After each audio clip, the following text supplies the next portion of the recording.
Friends, good afternoon అందరికీ. మామూలుగా అయితే నేను ఒక స్పెషల్ టాపిక్తో ముందుకు వచ్చేసాను ఈరోజు.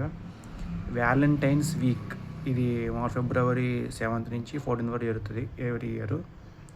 నాకు అర్థం కాని విషయం ఏంటంటే, మన ఇండియన్స్కి ఇప్పుడు వెస్ట్రన్ కంట్రీస్ చూసుకోండి, మన ఇండియన్ చూసి కట్టుబాట్లు లైక్ శారీస్ కట్టుకోవడం కావచ్చు, ట్రెడిషనల్గా గాడ్ని పూజ చేయడం కావచ్చు, ఇట్లా రకరకాలు నేర్చుకుంటున్నారు.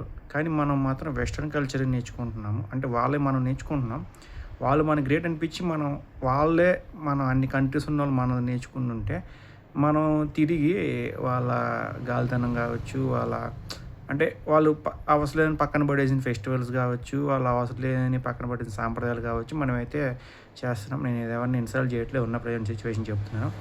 అలా నా పాత వీడియోస్తో చూడండి. ఇండియా ఏంట్రా వెస్ట్రన్ కల్చర్తో అలవాటు పడ్డారు అండ్ లైక్ వెస్ట్రన్ ఫెస్టివల్ చేసుకున్నారు కానీ మన ఇండియన్ ఫెస్టివల్ చేయట్లేదు. నేను చాలా వీడియోస్ చేశాను, కావాలంటే నా పాత వీడియోస్ ఉంటే చూడండి, నేను డీటెయిల్ వీడియోలో పెడతాను, చెక్ చేయండి ఒకసారి. సరే, మెయిన్ టాపిక్కి వెళ్ళిపోతే వ్యాలంటైన్స్ వీక్. వ్యాలంటైన్ అతను ఎవరు? మామూలుగా ఎవరైతే ప్రేమికులను కలుపుతారో వాళ్ళని వ్యాలంటైన్ అంటారు. వ్యాలంటైన్ మనకు తెలిసింది ఎలా శిక్ష పడిందో. ఆయనకి ఒక ప్రేమిక జంటను కలపడం వల్ల రాజు అయితే ఆయనకి శిక్ష చేశాడు.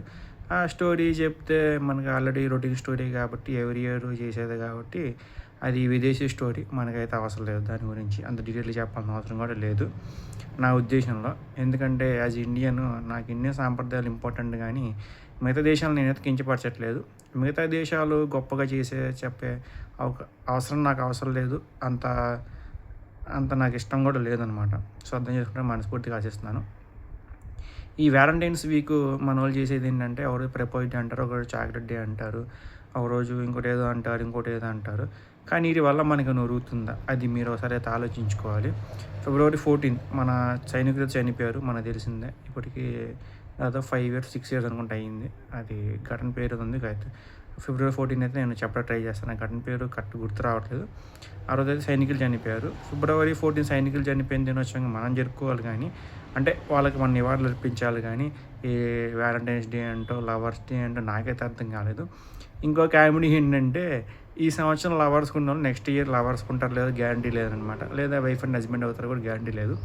అలాంటి గ్యారంటీ లేని దాటి కోసం మన దేశాన్ని సంరక్షించే సైనికులను పక్కన పెట్టేసి, మన దేశాన్ని తిండి పెట్టే రైతులను పక్కన పెట్టేసి, మన దేశ ట్రెడిషన్ అంటే లైక్ శారీ కట్టు కావచ్చు అలాంటి వస్త్రాలను వదిలేసి విదేశీ కల్చర్ ఎందుకు అలవాటు పడుతున్నారు అనేది నా మెయిన్ క్వశ్చన్.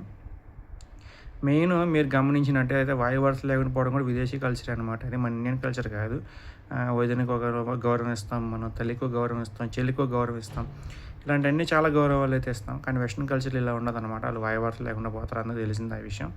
సో వాళ్ళని చూసి మన వాళ్ళు చెడిపోతున్నారని నా ఒపీనియన్. మీరేమనుకున్నారు ఖచ్చితంగా కామెంట్ చేయడం మాత్రం మర్చిపోమాకండి. ఇక్కడ నుంచి విదేశీ కల్చర్ కాకుండా మన Indian culture, Indian tradition follow అవడానికి ట్రై చేయండి.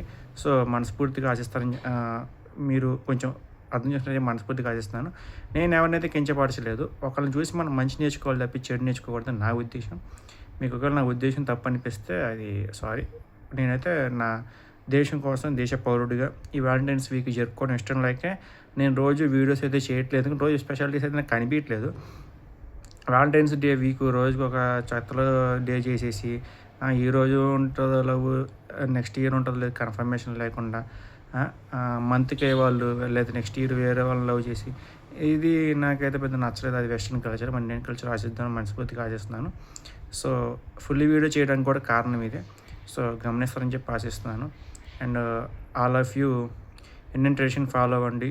యాజ్ ఇండియన్ పుట్టినందుకు ఇండియాగా గర్వించండి. Thank you so much. విదేశీ వాళ్ళని చూసి మంచి నేర్చుకోండి కానీ చెడు కాదు. Thank you.